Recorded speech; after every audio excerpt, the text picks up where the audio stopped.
Welcome to the show.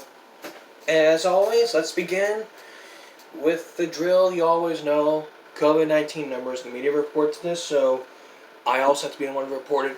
No excuses.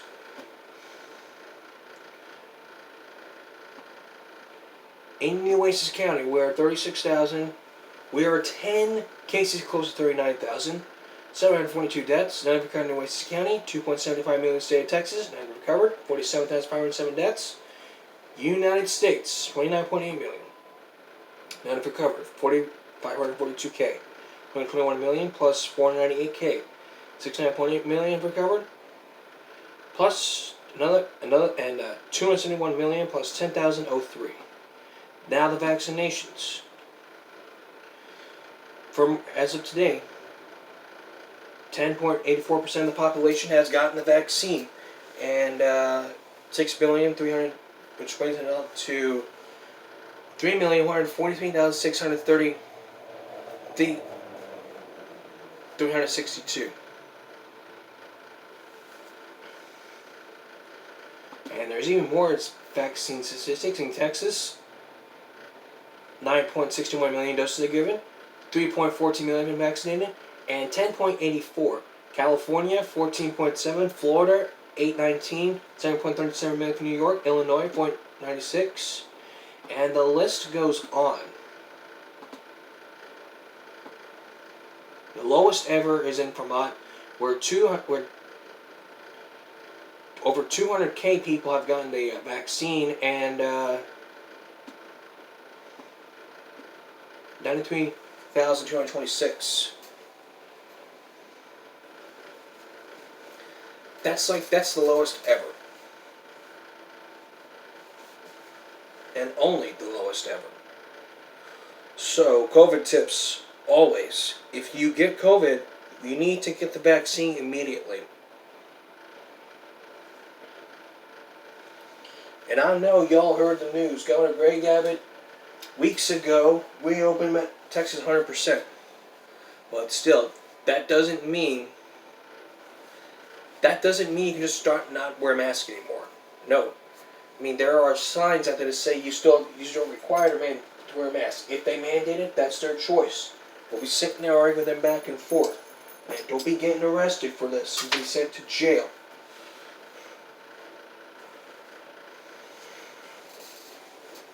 Because I don't want to have to do a report on this for the show and then end up being the bad guy here. So what else can be done about this? You need to wear your mask at all times. The masks, again, they should not be under the nose nor under the chin. I understand it's hard to breathe, but deal with it. It has to be at the bridge of the nose. And they have those little metal things. They could just pinch it. Press it together and it holds up your nose. You cannot go like this, nor down the chin. You need to wear it at all times. I know it's hard to breathe. If your teachers say you can take off your mask, take off your mask. But if your teachers say no, no. Don't be sitting there arguing them back and forth saying this, that, that, this, that, this, that, that, and so on. Social distancing. If schools are saying, as of last week, the CDC recommends that all schools would have to be at least 3 feet apart, not traditional 6 feet. If your school allows that, that's perfect. Just stay within 3 feet. If they don't, what you need to do is stay within the 6 feet so that traffic can flow. If you're doing remote learning during this time, if your child decides to do remote learning, you as a parent need to make sure that your child does the classes and gets to that class at all times. We don't need to be, I don't want to have to report truancy cases all over this. I don't want to have to look at truancy numbers again on the show and then waste my time. Waste another half hour in the show, do another show about truancy cases, and look up truancy numbers on Google.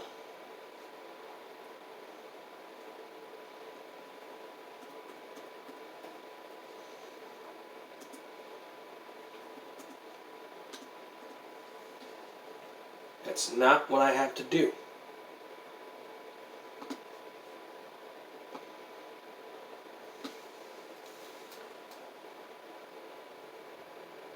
Always wash your hands every 20 to 30 seconds.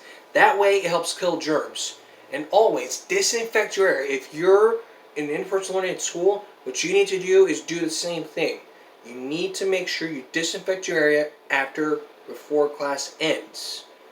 If you don't and say, well, I'm just leaving it for the janitors. I'm gonna change it for the janitors. They don't. You can't even just walk out of class. I mean, it only takes you a minute to just get some wipes, disinfectant spray, wipes, and just clean your area. It's not that difficult. It's not rocket science. Just disinfect your area, then you can move on to your next class. Easy as pie.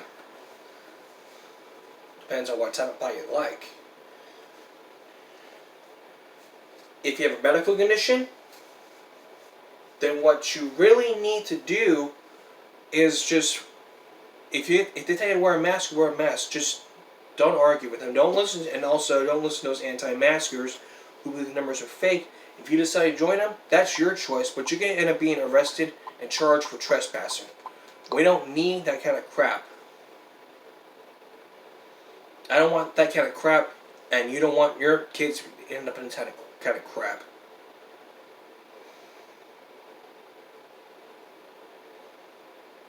Okay, I have one rule that I'm going to break tonight. Coming up, the topic of racist kids that I saw on the Jerry Springer Show. And keep in mind, the Jerry Springer Show was an old Jerry Springer Show. This wasn't like before all the fights and all the drama going boo and all that kind of stuff. This was before.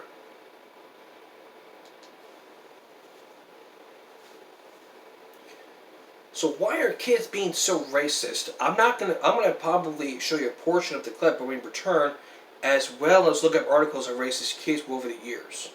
Stay with us, will you? Welcome back. Listen to these kids. 12 years old.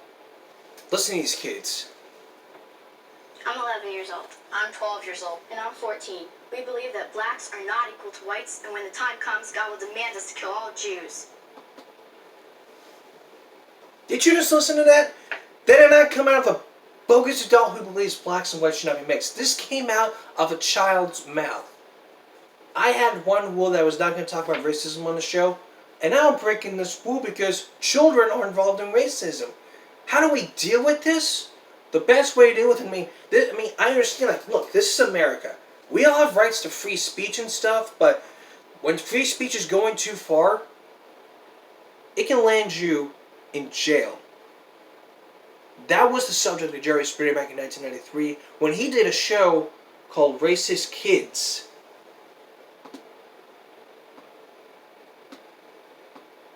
It talked about a lot of things. They talk about a lot of things about racism. These kids were racist. And a lot of talk shows are doing these racist shows. I mean, you got the Ku Klux Klan, you got all the other racist group. I mean, that was the topic of Jerry Springer. I mean, I'm not showing you clips. And even if I did show you clips, I would be accused of being a racist. I don't tolerate racism. I'm not promoting racism. I'm trying to end racism. By doing that,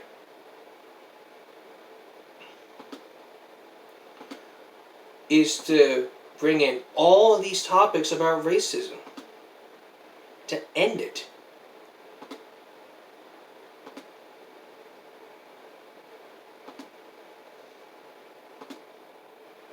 We have to end this. If we can't end this, a lot of children are going to grow up to be racist, and I can't have that on my conscience.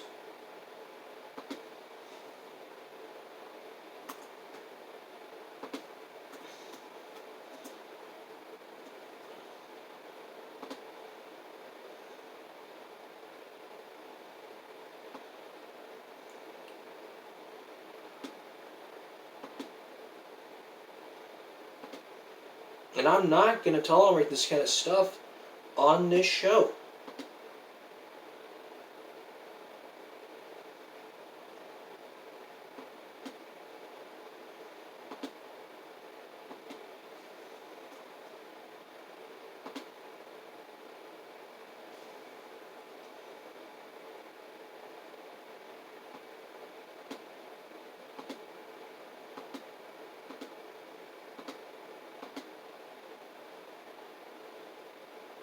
And I'm not going to tolerate this kind of crap. And even if I did, I wouldn't be talking about this. We have to end this. We have to tell children, like, you need to straighten yourselves out and all that kind of stuff.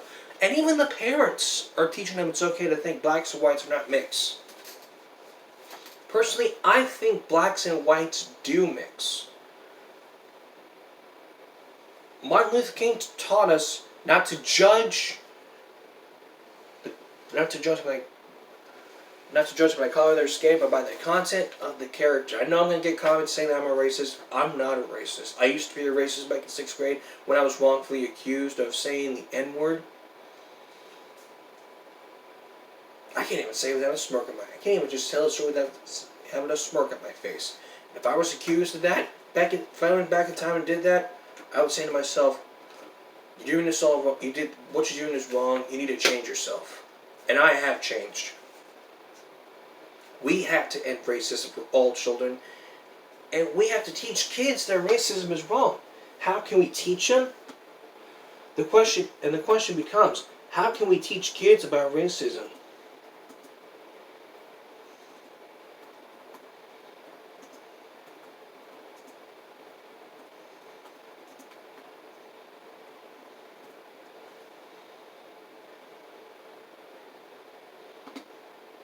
Well, almost a year ago, PBS Kids did a website on the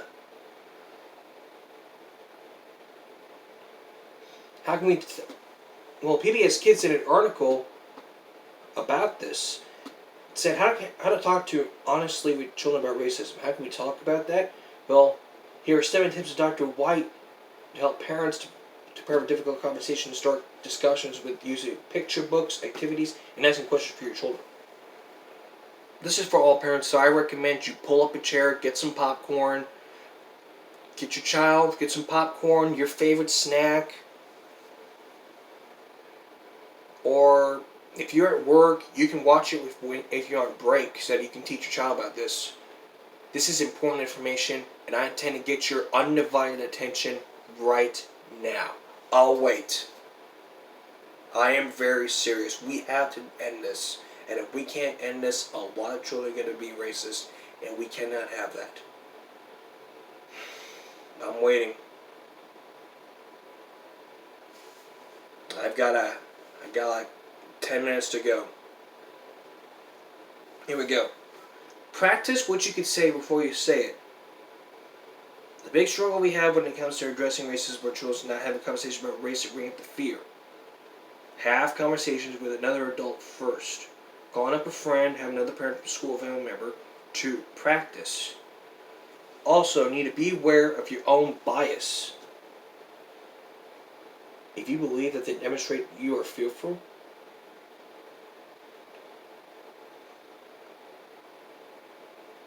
also you can use picture books.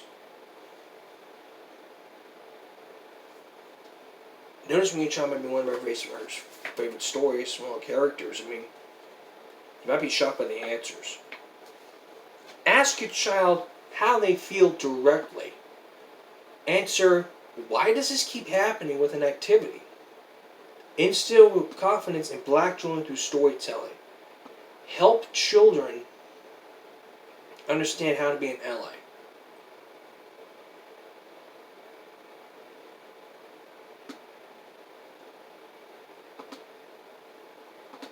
And there are lots of other episodes. And there's lots of other tips too. We're going to be, and I'm going to teach them to you. These are designed to help parents of all backgrounds to teach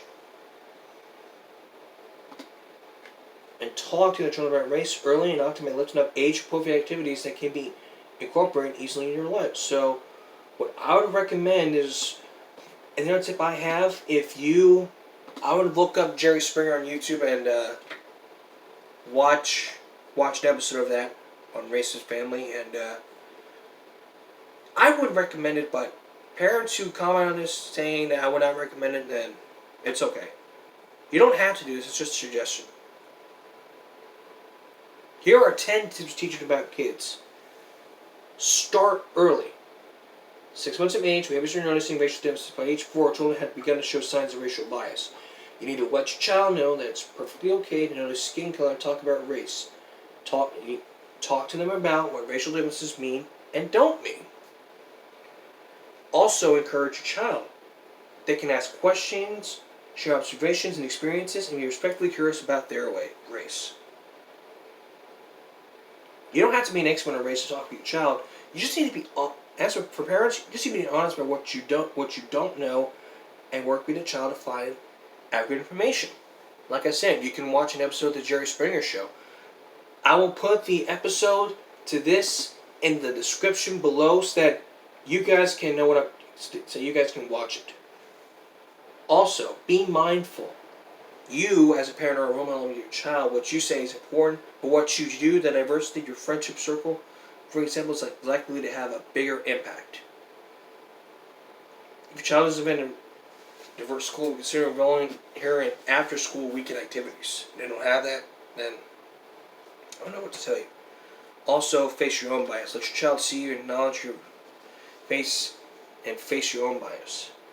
Give your child an example of bias, racial or otherwise, that you hold or have held. Share with your child things that you do to confront and overcome bias.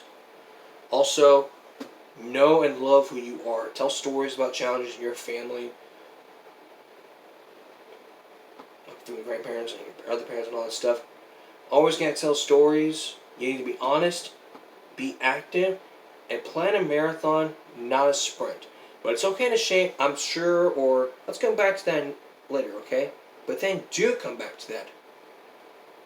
We have to end this, and if we can't end this, a lot of children between the ages of 14, 12, and 10, they're going to be racist, and they're going to say it's okay for whites to kill Jews, whatever. No offense. Like, he's going to kill this, he's going to kill that. That's murder, and your child's going to go to juvie no matter what. There's more going to break when we come back. Stay tuned. You ever heard of COVID arm? Well, it's a thing that happens when you get the COVID vaccine. You get a rash on your arm, and then all of a sudden it just gets red. But that's proof it's actually working. Here's Inside Edition to tell you how it works. It's the painful rash many are experiencing after getting the COVID vaccine shot. My arm definitely swelled up. It was sore to touch. The itchy rash now has a name, COVID arm, and it's actually a good thing. It can be a nuisance, it can be an irritant, it can be unsightly, but it's not dangerous. Dr. Kim Blumenthal is the co-author of a new report on COVID arm in the New England Journal of Medicine. She looked at dozens of cases and even did a biopsy of one. It could be some natural immune response that we just haven't identified its full nature yet. And AMC, the nation's largest movie theater chain, is opening its doors this weekend. Here we go. It's open. We were there as the Empire Theater on New York's famed 42nd Street welcomed moviegoers for the first time in a year. It's the first showing of the day, the 11 a.m. showing of Raya and the Last Dragon. There aren't a lot of people here, and things are a lot different. There's no box office. You purchase the ticket on a kiosk here in the lobby, or you buy it online and present it to an usher on your phone. People are ready to get back, and they express how they miss the popcorn, they miss, the huge big screen, and you're going to have so many movies coming out in 2021 and 2022 that didn't release in 2020, so you're going to have more of those big blockbuster movies than you've ever had to choose from. And a high school in Vermont has found a creative way to keep kids socially distant by taking over an abandoned downtown mall. A former Macy's department store is now divided into big, spacious classrooms. This one still has an ad for Levi jeans. Definitely a sign of the times. That brings me to our next topic. Movie theater COVID. Now, It's been about a year since COVID hit. Because of the pandemic, movie theaters had it closed, but they're reopening. But with new guidelines, like I said, you need to be social distanced, you need to wear a mask at all times, and also what you need to do is realize that the only time you can take off the mask is if you're eating and drinking. If you're not, you need to take off the mask at all times. And as always, put your cell phones away. No one wants to hear your LOLs, all that kind of stuff. We don't want to hear that. If you're going to do the LOL crap, you take it outside. Nobody wants to hear that kind of crap. Next, entertainment break. iCarly is coming back for this summer for our brand new season of Paramount Plus. But one cast member says it's not gonna. It might not happen. She won't come in. We'll tell you about that after the break. Finally, y'all remember the show iCarly Nickelodeon? It's a great show. Two girls trying to webcast. It also gives it a challenge show. It's now on Netflix. You want to check it out. 2 seasons.